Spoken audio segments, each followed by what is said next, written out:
আজকে বর সকাল সকাল কাজে যাবে, তাই বলল কালকে সকালে উঠো। তাই আমি সকালে উঠে ব্রাশ করতে গেলাম, তখন জানি না কোথা থেকে একটা কুকুরের বাচ্চা এলো। বাচ্চাটা দেখতে এত সুন্দর, এত কিউট, দেখে আমার ভালো লেগে গেল। তারপর বিস্কুট খাওয়ালাম, বিস্কুট খাওয়ানোর পর ও ঘরে চলে এলো।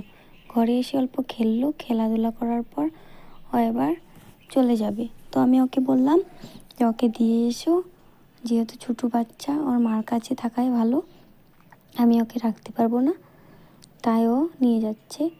তো আমাদের সামনে একটা বাজার আছে, ওখানে ওর মা, ওর ফ্যামিলির সবাই থাকে। তো আমি ওকে বললাম ওখানে দিয়ে এসো। কিন্তু জানি না কেন অল্প সময়ের জন্য এসেছি, তাও মনে হচ্ছিল ওকে আমি আগের থেকে হয়তো চিনি।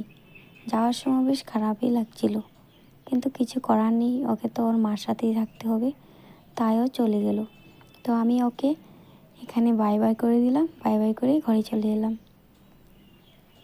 ঘরে আসার পর আমি ফার্স্ট টাইম ভয়েস ওভার দিয়ে ভিডিওটা এডিট করছি, কিন্তু এর আগে আমি কোনোদিনও ভয়েস ওভার দিইনি।